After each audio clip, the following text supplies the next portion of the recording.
Hi guys, so yung una kong ginawa about sa what's on my phone, sobrang haba kasi niya. Napapagod akong i-edit kaya nagawa na lang tayo ng bago ulit. So let's start. So what's on my phone, pagka-click mo is yung nasa harap niya is clock, and then yung wallpaper ko is si Kendall Jenner. And then, pwede mong ma-customize yung nasa harapan.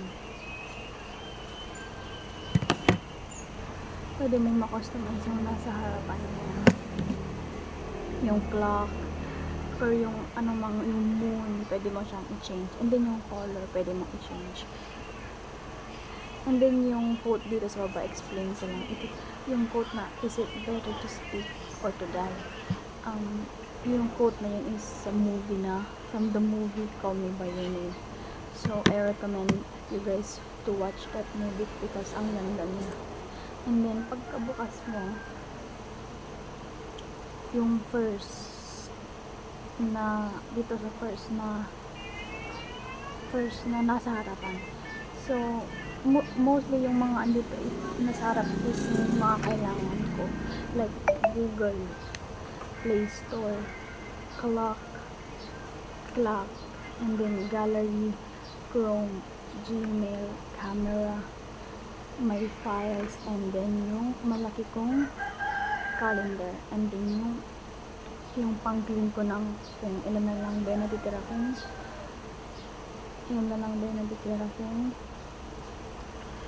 storage. And then the second, wala ng page kasi gusto ko dito sa part na page makikita ko yung wallpaper ko. And then sa baba is meron yung call, message, notes, and then camera, and then ito. So sa first page is dito yung mga kailangan ko talaga. First, Play Store, Facebook, Messenger, Line, FB Live, Telegram. So may tao, and then next X, and then TikTok, Weverse, Threads, Netflix, Notes, Pinterest,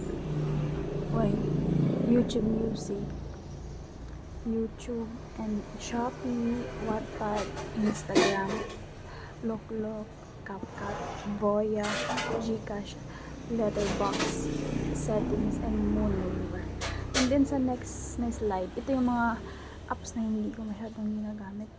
First is ito sa Samsung muna, and then yung mga smart things, voice recorder, my files, internet, radio, message, Google, and global goals. Next naman is phone, camera, contacts, calendar, calculator, smart switch, gaming hub, and message. And then next is Microsoft, OneDrive, Store, and SIM menu.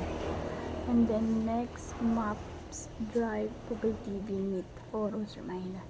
Yun ang masyadong ginagamit to actually. And then next, Clock, ginagamit ko yan, Chrome, pati ito, Gmail, and Gallery. And then the next na box is sa mga camera stuff ko, like overall, cheek, phones, Tascam, and Capicam. Next is pag naboboard ako, ito yung mga games na nilalaro ko pag minsan pumupunta ako sa hospital, ganun, or sa bayan, or school, ganun. Next slide is wala lang to Shein, Tachiyomi, Snapchat, Canva. And then last, and then meron pa Vidmate, Grammarly para sa grammar ko, and then Rednote, like para siyang Instagram sa China. Parang yung Instagram sa ibang lugar is parang Rednote sa China, ganun ba. And then step counter, pampapayat. And then Spotify, Flow, and Qtune. Yun lang guys, wala nang iba. Bye bye.